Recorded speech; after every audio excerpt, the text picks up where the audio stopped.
하나님께 올립니다.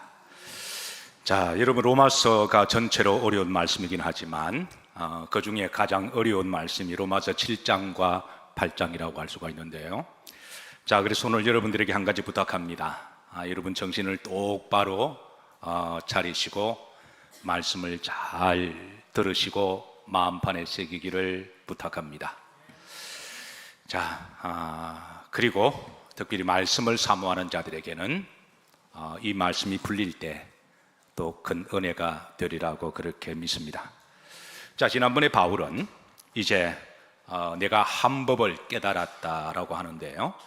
자, 믿는 자들에게는 기본적으로 하나님이 성령을 선물로 주시는 줄로 믿으시면 아멘 하십시다. 자, 성령은 하나님의 영이시고 거룩한 영이고 예수님의 영입니다. 영접하는 자, 그 거름을 믿는 자들에게는 하나님의 자녀가 되는 권세를 주신다 그러셨는데, 그래서 우리가 주님을 올바로 영접하게 되면 그 예수님의 영이 우리 속에 들어오시는데, 우리 속에 따라서 하십니다. 마음에 거하시게 됨을 알려줍니다. 그래서 이 마음에 계시는 성령을 우리는 다른 말로 하면 내 속의 영의 자라고 말하는데요.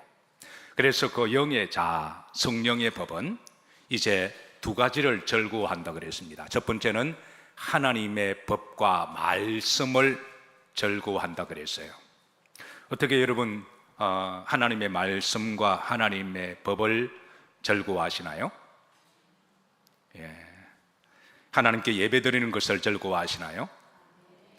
찬송을 드리고 듣는 것을 절개하시나요? 기도하는 것을 절개하시나요? 성령은 이런 것들을 절개하십니다. 그리고 또 하나는 바울은 하나님의 품성을 닮아 따라 사십니다. 선을 행하는 것을 절구합니다. 바울은 이 두 가지를 내 속에 거하시는 성령께서 우리의 성령의 자를 통해서 이것을 행하기를 절구한다라고 드러내고요. 자, 오늘은 이제 바울은 이제 내 안에 육에 속한 자가 있음을 일러주는데요. 자, 7장 23절입니다. 여기 보시면, 자, 어디 속에서? 따라서 이제 지체 속에서 한 어떤 법이 다른 법. 이 다른 법은 본질적으로 다른 법이라고 말씀했습니다. 내 안에 법들이 있는데 성령의 법과 본질적으로 다른 법이 있는데 그 법을 이제 다른 말로 육의 법, 죄의 법이라고 말을 합니다. 자, 지체 속에 있는 육의 자, 죄의 자. 자, 이 자는 17절에 보시면, 자, 이것을 합독합니다. 이제는 그것을 행하는 자가 내가 아니요 내 속에 거하는 자니라.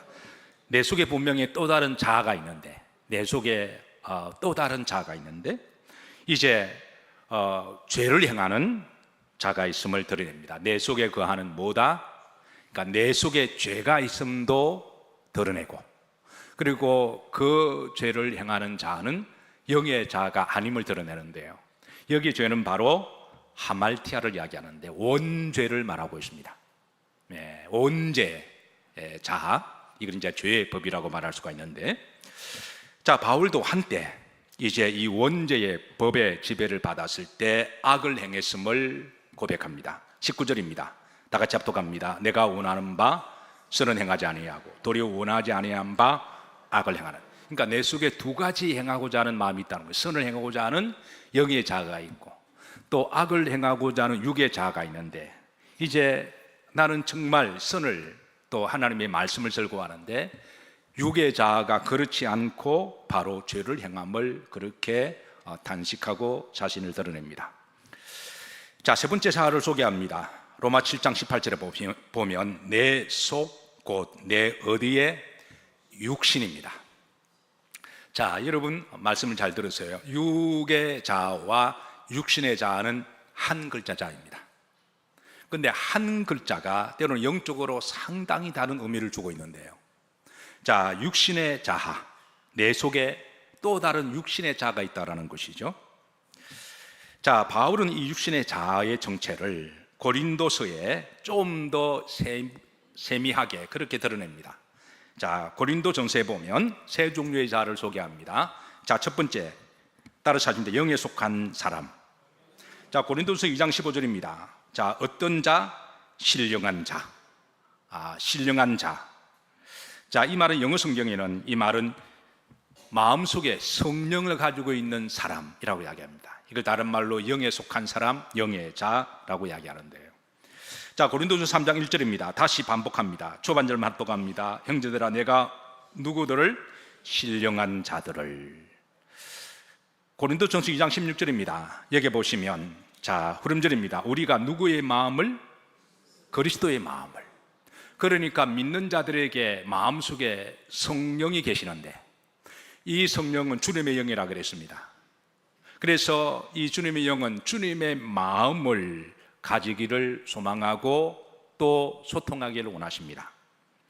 자, 그래서 이제 이 성령에 속한 사람은 하나님의 법을 즐거워하고 주의 말씀을 즐거워하고 선을 행하는 것을 즐거워합니다.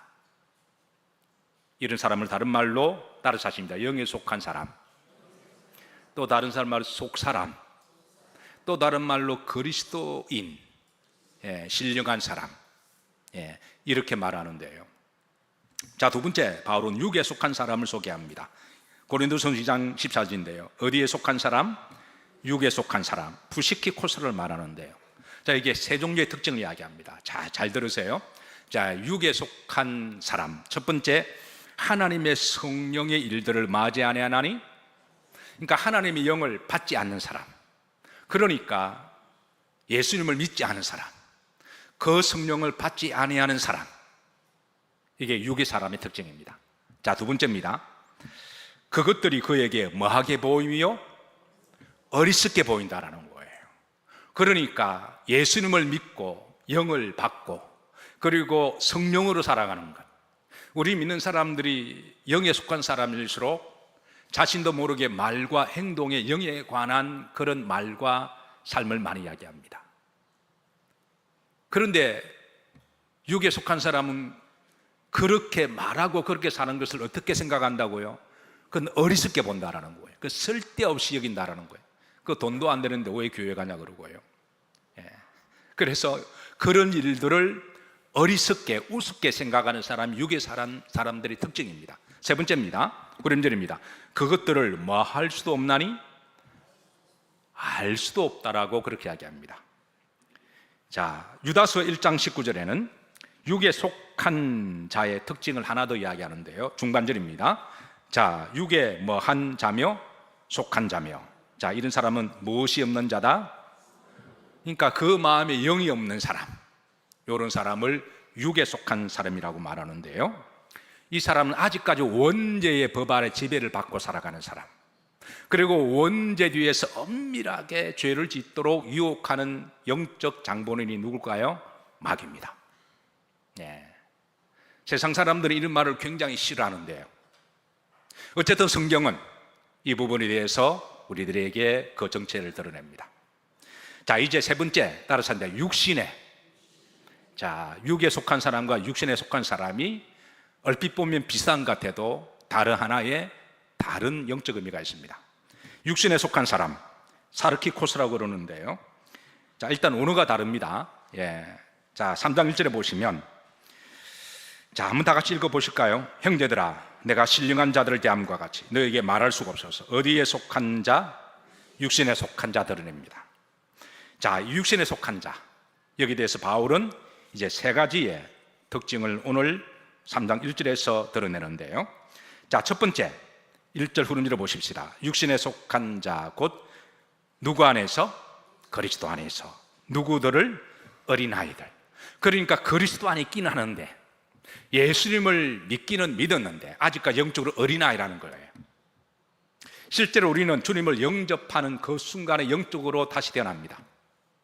그리고 영적으로는 어린아이가 됩니다. 믿자마자 갑자기 막 장성하지는 않습니다. 다 신앙의 단계가 필요해서요.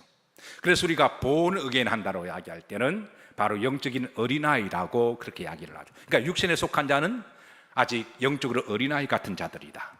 자, 두 번째입니다. 3장 2절에 이어서 말합니다. 자, 합독합니다. 내가 너희를 젖으로 먹이고 무엇으로 안 하였노니? 자, 여러분 영적으로 어린아이가 되면 그 다음 단계가 자라야 할까요? 자라지 말아야 할까요? 자라야 됩니다. 근데 자라지 아니하고 계속 젖만 달라고 할 때, 계속 그 상태로 머물러 있을 때, 이게 육신에 속한 자의 두 번째 특징인데요, 바울은 이런 영적인 상태를 깨어지기 쉬운 질그릇으로 비유합니다. 그러니까 톡 흔들리면 시험 들고, 어떤 문제를 당하면 원망하고 불평하고, 어떤 일을 만나면 육신적으로 생각하고, 그래서 이런 자들을 성경은 깨어지기 쉬운 질그릇, 유리그릇으로 비유하는데요. 자, 세 번째입니다. 로마서 8장 5절을 보면, 자, 육신을 따르는 자는 어떤 일을? 육신의 일을. 그러니까 아직까지 그 죄의 본능과 기질과 습관대로 따르고자 하는 그런 특징이 있다는 거예요. 자, 네 번째입니다. 고린도후서 4장 16절에 이런 사람을 중반절에 뭐라고 부르나요? 그 사람. 그 사람의 반대는 뭘까요? 예, 그 다음 보면 속사람. 자, 말씀 올려주세요. 고린도후서 4장 16절에 보시면, 자, 말씀으로 확인하도록 합니다. 자, 방송실 응답하라. 자, 고린도후서 4장 16절입니다. 제가 읽어드립니다. 그러므로 우리가 낙심하지 아니하는 우리의 그 사람은 낡아지나 우리의 속 사람은 날로 새로워지는도다. 그러니까 그 사람의 반대는 속 사람이죠. 속 사람은 성령의 사람으로 살아가려고 애를 쓴다면, 그 사람은 세상 사람들에게 소위 보이기 위한, 아직까지 여전히 세상의 트렌드가 중요하고, 세상의 정욕과 이생의 자랑을 중요시하고, 세상에서 성공하고 세상에서 잘 사는 게 인생의 목적을 두고 그리고 살아가는 사람을 성경은 그 사람이라고 그렇게 비유합니다. 자, 이 육신에 속한 사람의 특징은 다음과 같습니다. 예수님을 믿어 성도가 되었지만, 그리고 그 마음속에 하나님의 영이 거하시지만, 그러나 그 마음속에 하나님이 영대로 살기보다는 아직까지 세상의 정욕과 재미로 살아가길 원하는 사람, 그래서 그 세상에 육신대로 살아가고 는 사람을 육신에 속한 사람이라고 일러줍니다. 자, 바울도 자신이 한때 자신의 이 두 법사에서 영적으로 처절한 싸움을 했음을 드러내는데요, 7장 23절입니다. 합독합니다. 내 지체 속에서 한 다른 법이 내 마음의 법과 뭐해? 싸워. 이 영적인 전투에서. 그런데 이 영적인 전투에서 바울도 한때 졌음을 시인합니다. 예, 구림절에 보시면 내 지체 속에 있는 죄의 법으로 나를 사로잡는 것을 보는도다. 자, 여러분 여기까지 잘 따라오셨나요? 자, 말씀이 깨달아주기 이해가 되시면 아멘 하시죠. 제가 혹시나 높아심이 들어서 오늘 본문을 제가 쉽게 도형으로 한번 만들어 봤습니다. 도형 한번 보시죠. 자, 우선 심플하게 간단하게, 자, 성령에 속한 사람을 색깔 제가 빨간색으로 했습니다. 자, 그리고 이제 육에 속한 사람, 원죄의 법으로 살아가는 사람을 검은색으로 표시를 했습니다. 자, 이 두 자아, 믿는 사람에게는 따라섰습니다. 마음에 영의 자아가 있습니다. 아멘인가요? 그런가 하면 또 우리 속에는 원죄의 죄의 자아의 본성의 기질이 남아 있습니다. 그리고 이제 이 속에 두 가지 영적 싸움이 일어납니다. 바울이 내 속에 다른 두 법이 싸우도다 한 것처럼. 그러면서 이 두 법이 싸우면서 또 다른 자아가 만들어지는데, 그게 바로 육신의 자아라는 거예요. 자, 이제 육신의 자아가 어떻게 형성되는지 한번 보도록 하십니다. 자, 그 다음 도형권 보시죠. 자, 이제 성령에 속한 사람, 이제 정말 내 속에 성령이 계시고 마음속에 성령의 사람으로 살아가려고 애를 쓰는데, 그 성령이 차지하는 영적 비율이 60%라고 가정하십시다. 그러면 이제 죄의 법으로 살고자 하는 그 힘이 40%라고 가정하면, 자, 60%와 40%가 만났을 때 색깔은 어떤 색이 나올까요? 바로 자주색이 나옵니다. 이렇게 해서 만남에서 형성되어지는 제3의 자 육신이 바로 이제 자주색이 되는데, 이번에 반대로 보십시다. 성령의 힘과 성령의 그런 삶보다도 육의 자아가 아직까지 더 강해서 아직까지 버리지 못했던 기질과 자기 고집과 아집과 욕심과 탐욕이 있어서, 그래서 그렇게 60%를 살아가게 되면, 자, 가운데 이 색은 어떤 색이 될까요? 좀 더 검은색 가까운 이제 그런 색이 됩니다. 자, 그런데 제가 여러분들이 이해하도록 두 색으로 이렇게 두 번을 비유했지만요. 자, 보십시다. 자, 만약에 성령의 자아에 있는 영적 힘과 비율이 1%라고 하십시다. 그리고 육에 속한 그 강한 자기의 죄의 기질이 99%라고 하십시다. 그러면 여러분 어떤 육신의 컬러가 나올까요? 거의 검은색이 나오지 않을까요? 자, 그런데 1대 99, 2대 98, 3대 97, 4대 96 이렇게 하면 총 컬러로 말하면 99가지의 또 다른 캐릭터가 나옵니다. 이번엔 반대로 해볼까요? 자, 성령 충만함이 99입니다. 정말 내가 살아도 주를 위하여 살고 죽어도 주를 위하여 죽고, 이제는 더 이상 세상 욕심도 없고, 주님 어서 오시옵소서, 언제 오시더라도 내 삶이 부끄럽지 않고, 정말 자나깨나 주님 생각하고 늘 성령 충만한 걸 99%라고 하십시다. 어떻게 여러분들 그런 분 계시나요? 그러면 반대로, 그러면 육에 속한 부분은 몇 프로가 있을까요? 1%가 있겠죠. 그러면 99, 1, 98, 2, 97, 3 이렇게 되면, 그렇게 하면 여기에서 조합되는 색깔이 또 몇 가지가 나올까요? 99가지 나옵니다. 자, 그런데 여기에서 이제 성령의 속하람을 0.1%라고 하십시다. 0.1%, 0.2 이렇게 조합이 되면 여기에 가운데 색깔은 무궁무진합니다. 0.02%, 반대로 0.01% 이렇게 하면 가운데 색깔이 무궁무진하게 나오는데요, 이거를 소위 세상 사람들이 말할 때 퍼스널 캐릭터라고 이야기합니다. 그 사람의 인격이라고 이야기하죠. 자, 보십시다. 우리가 지금 다 예수님을 믿는 사람들이에요. 아멘인가요? 그런데 예수님을 다 믿지만 여러분 다 성품이 같으신가요? 성격이 다 같으신가요? 믿는 영성이 다 같으신가요? 다 다릅니다. 왜냐하면 내 속에 있는 성령의 자아와 육의 자아가 싸우면서 만나지는 여러 조합들로 말미암아 그 사람만이 가지고 있는 독특한 그 사람의 인격을 만들어내는데, 성경은, 바울은 이 부분을 육신의 자라고 그렇게 드러냅니다. 어떻게 여러분 잘 이해가 되시나요?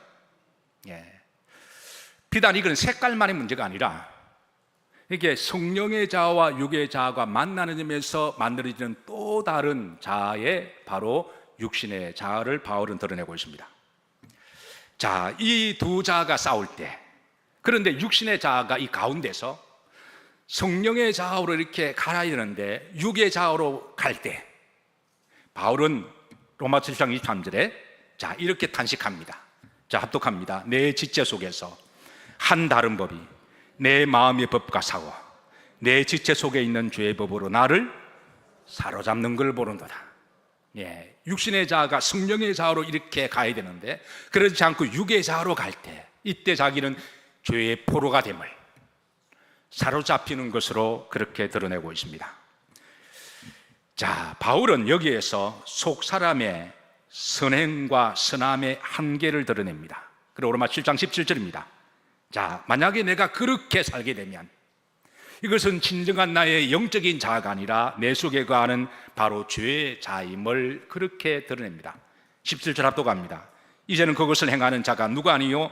내가 아니요. 그러니까 진짜 나의 영의 자아가 아니라 내 속에 육신의 자아가 육의 자아로 끌고 가는 것임을 드러냅니다. 15절입니다. 합독합니다. 내가 행하는 것을 내가 알지 못하노니 곧 내가 원하는 것을 행하지 아니하고 도리어 미워하는 것을 행하노라. 내가 알지도 못하는 것까지도 그렇게 간다라는 거예요.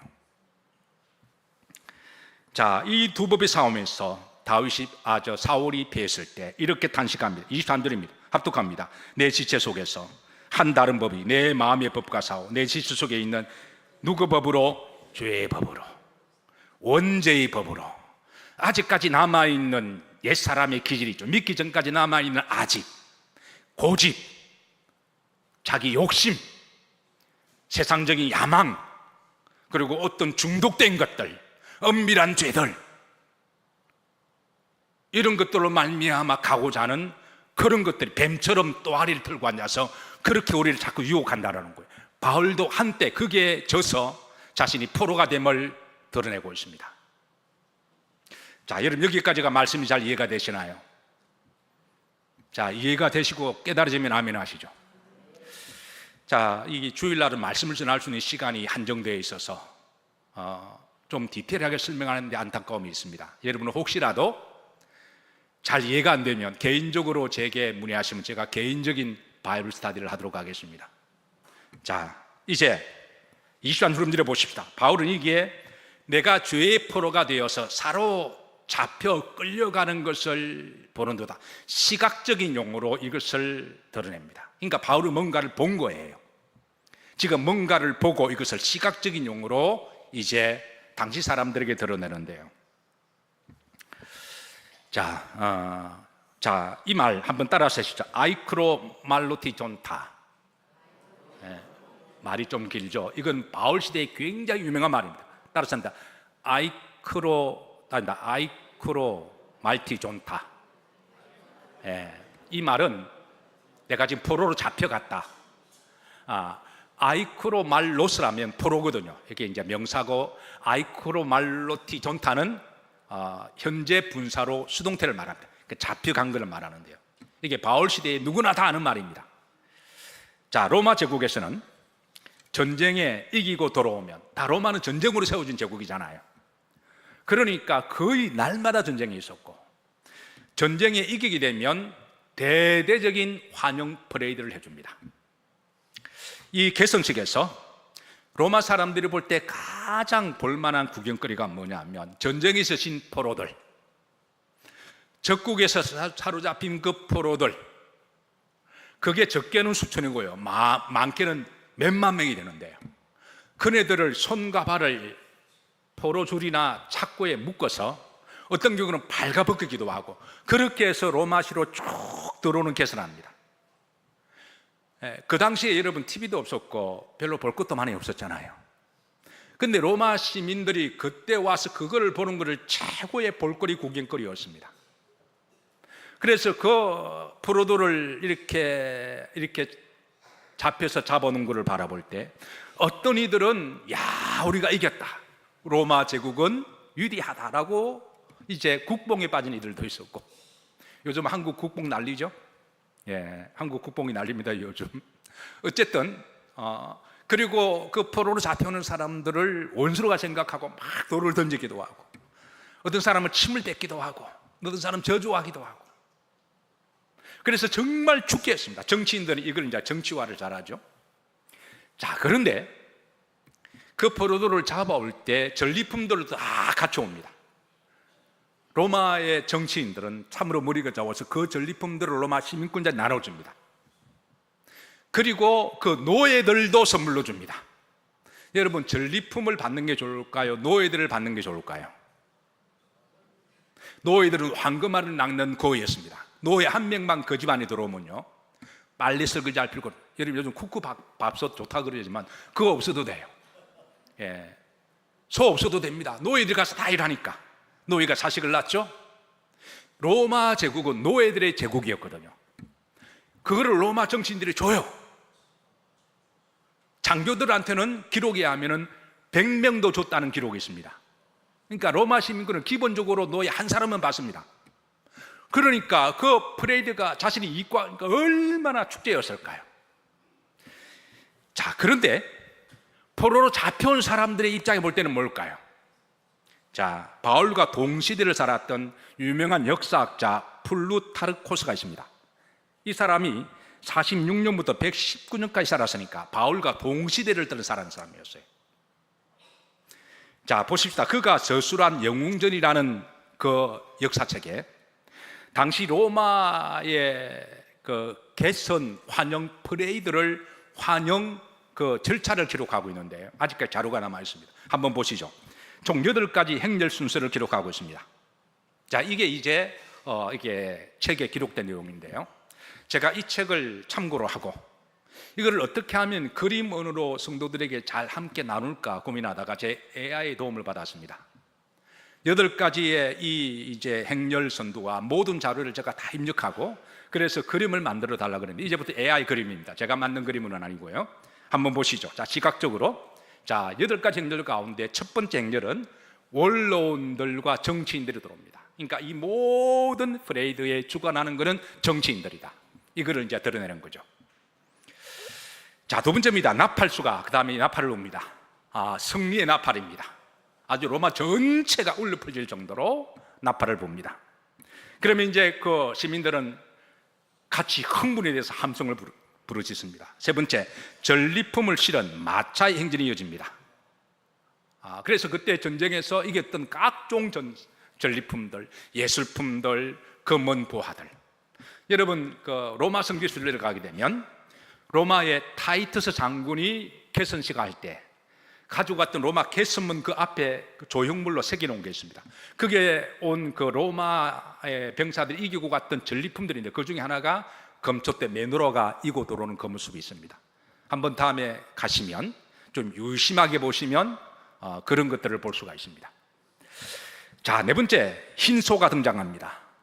로마의 신은 당시에 이제 주피터 신이었기 때문에 이 전쟁에 로마의 신이 이기겠다라고 하는 것을 상징하고 제물로 바치기 위해서 흰소들을 데려오고 그 뒤에 로마의 제사장들이 따라 들어옵니다. 자, 다섯 번째, 이제 제일 하이라이트입니다. 적국의 왕부터 시작해서 장수 그리고 포로 잡은 것들, 적게는 몇천 명, 많게는 몇만 명이 이렇게 줄지어 쭉 들어옵니다. 그 로마 시민들은 거의 절정에 이릅니다. 왜냐하면 이 절정 뒤에는 그 노예들을 누구들이 될 것, 자기 재산들이 될 것이기 때문에 그렇습니다. 자, 어떤 경우는 포로들에게 수치를 주기 위해서 빨가벗고 끌고 오기도 합니다. 시민권들은 로마 시민자들은 그들을 욕하고 돌을 던지고 그렇게 할 때 입장을 바꿔놓고 포로된 데는 얼마나 수치스러울까요? 얼마나 부끄럽고 창피스러울까요? 얼마나 죽고 싶을까요? 지금 바울은 이 모습을, 여러분 그 당시 살았던 사람들이 이런 개선 행렬을 안 볼 수가 없습니다. 가장 볼만한 구경거리였는데요. 그러니까 바울이 이 용어를 시각적 용어로 지금 드러내고 있습니다. 포로로 잡혀오는 것을 보는도다. 자, 그 다음에 여섯 번째, 개선 장군의 기수와 이제 승리와 보상의 상급이 따르는 모습이 나옵니다. 자, 여덟 번째, 개선 장군이 나오는데요. 흥미로운 것은 개선 장군이 마차를 탑니다. 마차를 타고 들어오죠. 자, 보시면 오른쪽에 어떤 사람이 개선 장군에게 귀를 대고 속삭이는 말이 나옵니다. 요 속삭이는 사람을 세르부스 푸블리쿠스라고 하는데 한마디로 말하면 노예입니다. 그러니까 이 노예가 이제 개선 장군 옆에서 귀로 무슨 말을 속삭였냐면 여러분은 한 번 정도 들어보실 듯한 말씀을 듣습니다. 따랐습니다. 메몬토, 그 다음 글이 뭐죠? 몰이라는 말입니다. 이거 워낙 유명한 말이어서 지금은 사회학적 용어가 되었는데요. 메몬토 모리, 메몬토 기억하십시오. 몰이 죽음입니다. 노예가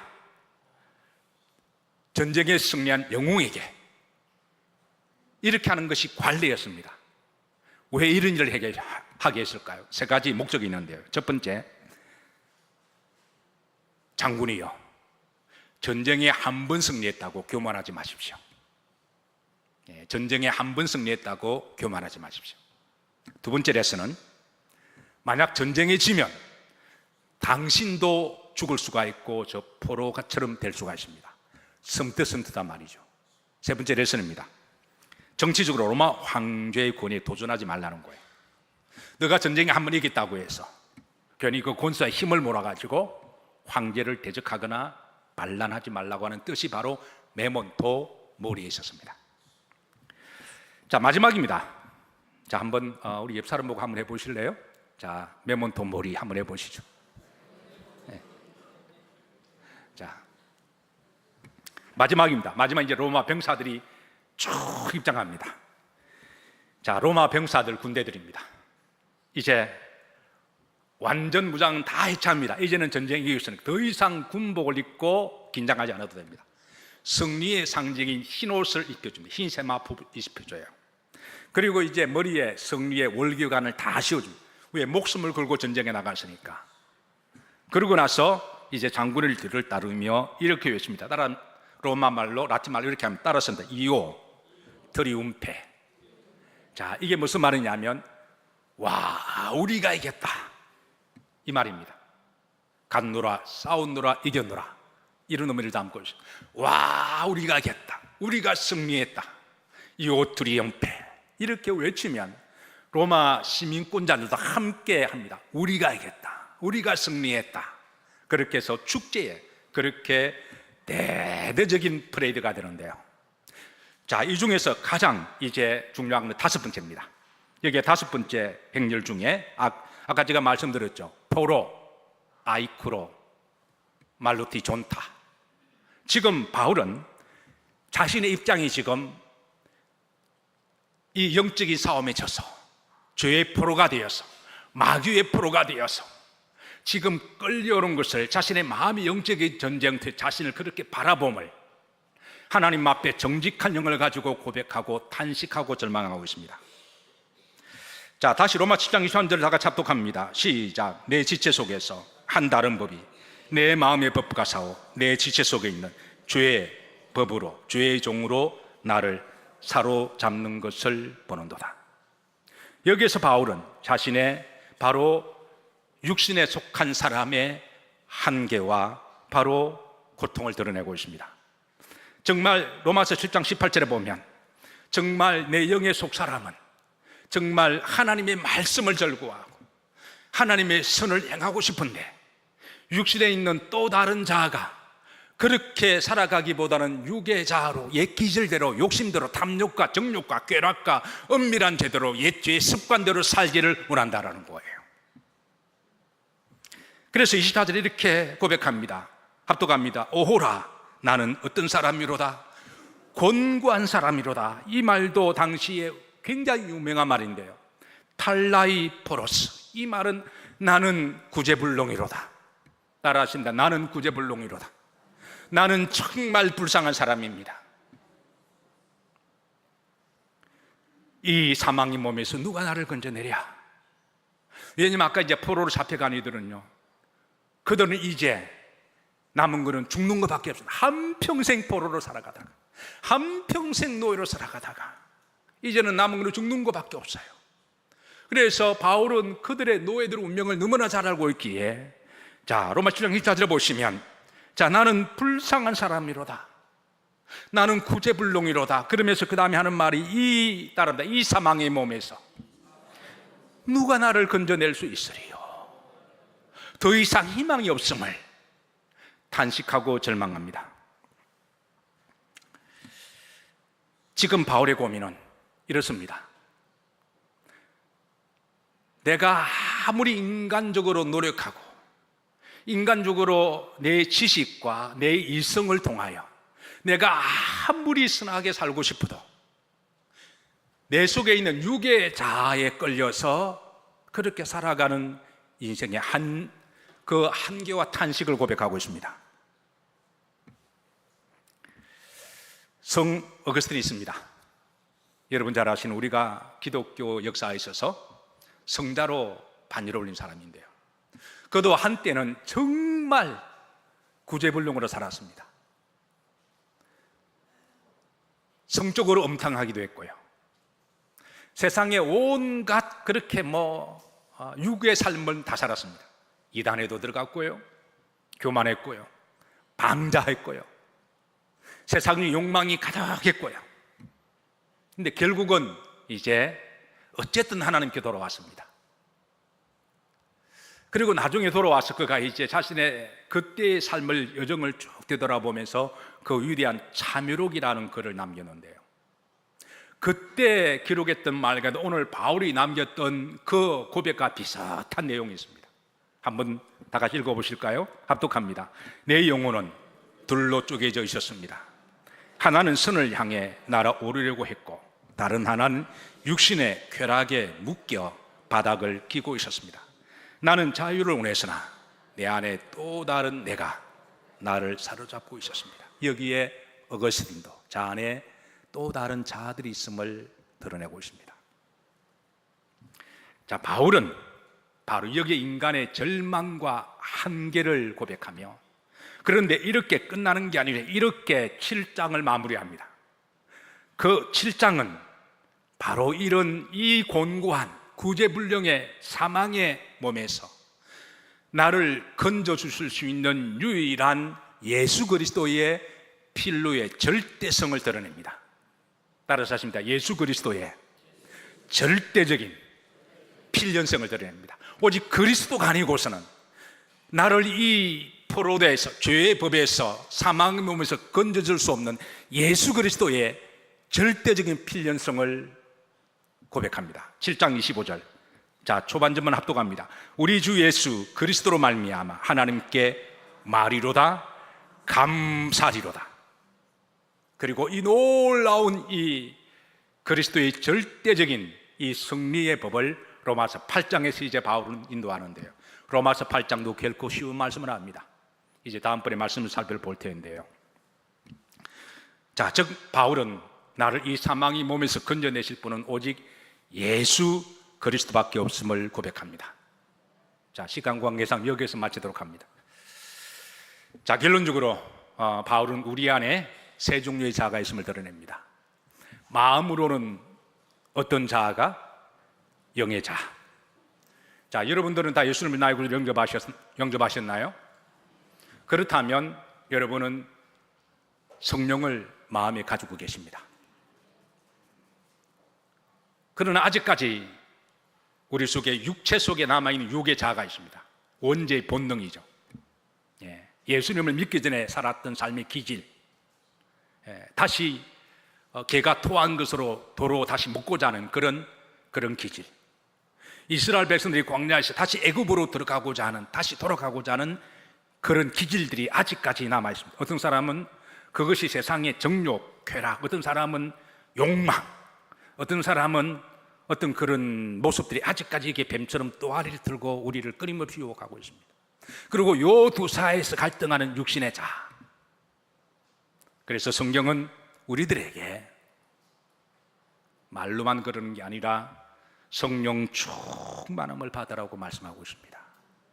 왜냐하면 영적인 전투에서는요, 누가 힘이 강하느냐에 따라 이기는 거거든요. 그래서 성령이 내 속에 충만함이 강할 때, 그 성령이 점점 처음에는 어린아이 같은 믿음이지만 1%의 영을 소유한 영의 사람이었지만 점점 더 믿음이 자람으로 성장하고 성숙함으로, 그래서 성령이 충만함으로 성령으로 우리가 힘이 강하고 영의 사람으로 살아갈 때 그 영이 우리의 육신의 사람을 인도해 주실 줄로 믿으시기를 주의 이름으로 축원하며, 앞으로 남은 생에 나그네 정을 걸어가시면서 영에 속한 사람, 정말 성령의 사람, 그 사람이 아니라 속사람, 진짜 그리스도인들, 진짜 믿는 사람, 여러분 오직 예수 그리스도 안에서 이렇게 살아가는 여러분과 저가 되기를 주의 이름으로 축복합니다.